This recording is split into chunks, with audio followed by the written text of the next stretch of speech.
Well, hi. My name's Philip McCordle, and not, as I've been called in several remarks on my videos, that old man, or granddad, or grampy, anything else like that. I was once referred to, I didn't know if this was actually a compliment, I was once referred to in a comment that said, "These old men really know their business." That really made me feel good and bad at the same time. Anyway, what we're going to do here is we're going to learn how to take pictures for selling objects on eBay, that type of thing, how they should be done to show the product to its best. And it's well worth, if you're selling a lot, it's well worth you watching this because it's good images that sell the product. It gives people confidence.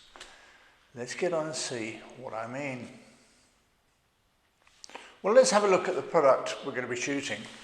I must stop doing It's a camera, it's an old camera. A lot of people will be selling stuff like this on the internet. I'll be shooting it with the minimum of equipment that you can find around your house or buy very cheaply. Apart from, of course, my camera, which is the Canon 7D. Doesn't matter what camera you use, so anyway, let's get on. As long as you've got a tripod, you do need a tripod. You need a tripod for everything. Well, of course, the camera and the tripod. Now, this is obviously professional stuff, but we won't be using that, or you won't be using that. Tripod like that, you can pick, not like that, but a tripod that go that high, you can pick up in a boot sale for very, very cheaply.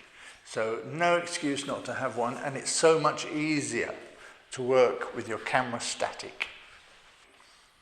Well, let's have a little look at what we're going to need. Well, the first thing, of course, is a table. Now, this table is, in fact, an organ stand. Now, that's the ideal. You can use any table, your dining room table, any table you like, but this is ideal because you can change its height. And you can make it as narrow or as wide as you like. For small objects, it's better having a small table, and I'll explain why very soon. What else have we got? We've got just a piece of white paper on a bar behind. Right, now. Attention over here. God, I should have covered her up. Now, we've got a boom. On that boom, just got a bit of paper, and that's our white background. The background doing that, and here we've got a piece of Perspex. Picked up from any old Brico. Now, if you're doing a lot of stuff, this is well worth just investing in. The reason for the plexi is to get a nice reflection. That reflection adds class. So you can make these very simply. You can put, for example, broomsticks, turn a bucket upside down, broomstick through a hole in the old bucket. The old bucket you fill with cement first, put it in, and you've got yourself a stand when you pull it out. That's two stands and a third one across, so 3 broomsticks and a bit of cement. That works for stands. That gets you over this problem. So we've got the dining room table or an organ stand, and we've got that. Now we need light. Now what are we going to do for light? Well, in this studio, of course, I've got it lit with loads of light for the video, even though it gives a nasty shadow on the background. But anyway, so we're going to light it with, you know those things in our garages we use when working on the car? This is the type of light I mean. Very good garage lights, very, very cheap. These, I think, are about €20. What's that, about 15, 16 pounds? Great boot sales, you'll find them. Just go out Sunday morning, you'll find one straight away. Lots of them around. Now, the bulbs cost more than that. Anyway, I'm going to light this with just one single light, I hope, just to show you how easy it is and how good the result will be for what we want. Not an advertising shot, but for what we want, it'll be a nice shot. So let's get on. Now, I know I'm not going to win any prizes for continuity. I've changed, I've shaved, the effort I make. Now, we've got this one light, and that's all we're going to use. And it's shining, if you can see, it's shining on the white background and just a little bit on the camera itself. Now that of course is going to give us, let's get that dead right. Right, that's going to give us a backlight. Now to get detail, we bring the detail back in with a little reflector, and it's as simple as that.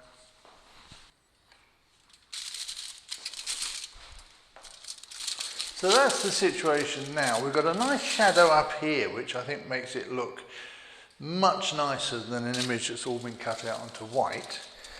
We can then bring back whatever we want into the front with a reflector. It's just silver paper, it's as simple as that, it's just kitchen foil. But look at all that detail we can bring back. It's just a matter of where we put it. Wonderful, look at that. I get very involved in this, of course, but you didn't need to, because you're only going on to sell things.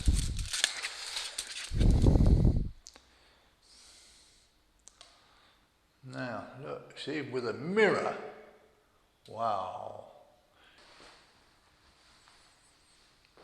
We'll have a look around the set just to refresh our memories. We've got the light that's half on the camera and half on the background. We've got the mirror. Hang on, we'll go a little bit closer so we can see what's going on. We've got the mirror, and the mirror of course is throwing all the light that's hitting this camera, it's throwing it back on. So that's why it's a half light that gives light to come back. And I've added just a little black reflector over the top, because behind and over the top, just to make the top a little darker, because it was going much too light. So that's the shot. Literally no more than 5 minutes work. It's well worth it. Now don't forget, I'm going to show you the picture now. Now don't forget, it's not an advertising shot. It shows the dust. It shows the faults, which if you're selling something on the internet, I think you must show. You can't con people, they'll just send it back to you. So I'll show you the pictures now. Now before we start talking about that, I'll just tell you about LearnShots. If you want to learn about still life or photography, we've got a site called LearnShots, it's free. Just come on, upload a picture, and we'll post comments on how you can improve your work. It's designed for beginners. Now, learnshots.com that is. So now let's get on with this. You can see the advantage is that I've managed to keep the word Leica. Now Leica of course is very important in this object. We've kept all the text all the way around the lens so people can see what it is, and you can see absolutely the state that that camera is in.